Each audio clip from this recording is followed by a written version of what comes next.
สวัสดีคุณผู้ฟังทุกท่าน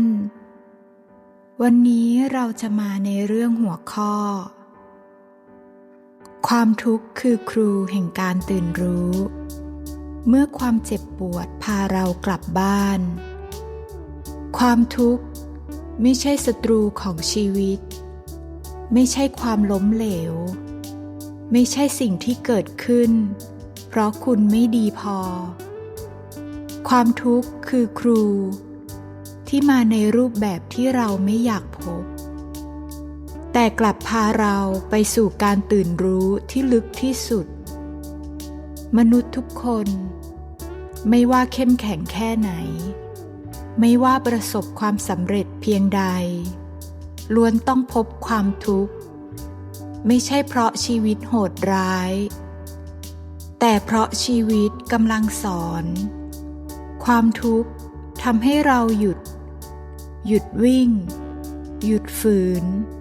หยุดหนีและหันกลับมามองสิ่งที่เราหลีกเลี่ยงมานาน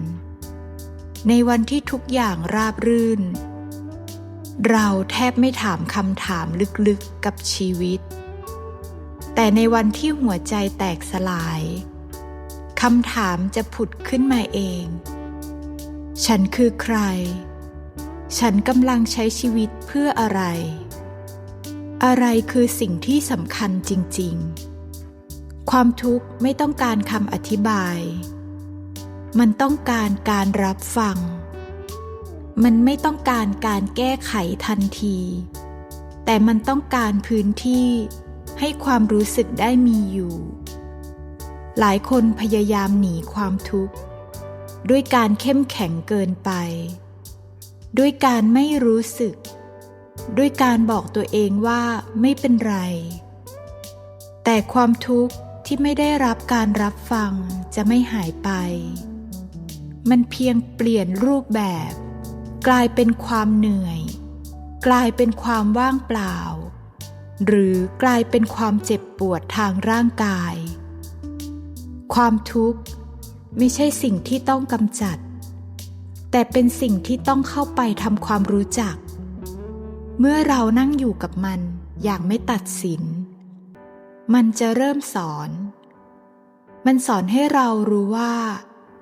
อะไรคือสิ่งที่เราไม่ซื่อสัตย์กับตัวเองและ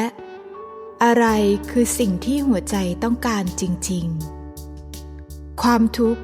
มักเกิดขึ้นเมื่อชีวิตภายนอกไม่สอดคล้องกับความจริงภายใน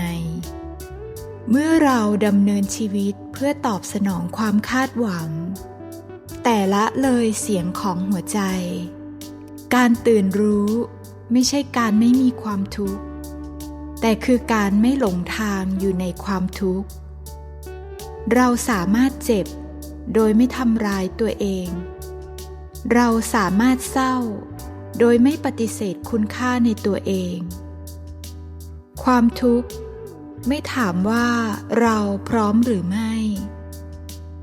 แต่มันมาเพื่อพาเราไปยังระดับใหม่ของการรับรู้ถ้าเรากล้าหยุดและรับฟังหลายคนค้นพบความเมตตาที่แท้จริงหลังจากผ่านความเจ็บปวดหลายคนเข้าใจผู้อื่นมากขึ้นเพราะเคยแตกสลายมาก่อนความทุกข์ไม่ได้ทำให้เราต่ำลงแต่มันทำให้เราลึกขึ้นความอ่อนโยนไม่ใช่ความอ่อนแอแต่คือพลังที่เกิดจากการผ่านความเจ็บปวดโดยไม่ปิดหัวใจเมื่อคุณมองย้อนกลับไปในช่วงเวลาที่คุณทุกข์ที่สุดลองถามตัวเองอย่างอ่อนโยนฉันได้เรียนรู้อะไรฉันเติบโตอย่างไรและฉันเข้าใจชีวิตลึกแค่ไหนความทุกข์ไม่ได้มาเพื่ออยู่ตลอดไปมันมาเพื่อเปลี่ยนเราแล้วก็จากไปหากเราไม่ยึดมันไว้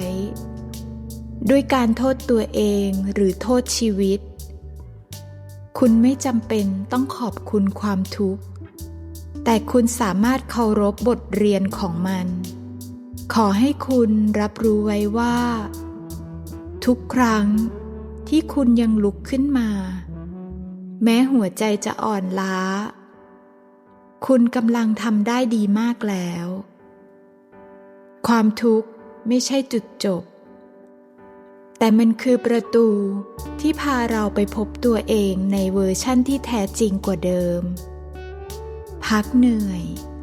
พักหายใจปล่อยให้หัวใจนิ่งและโอบกอดตัวเองจากภายใน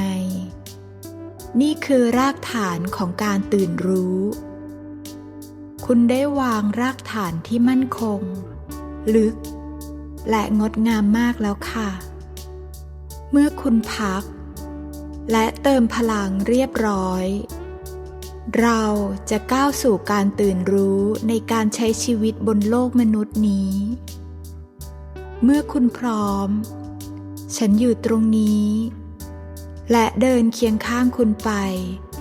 ด้วยหัวใจเดียวกันเสมอค่ะ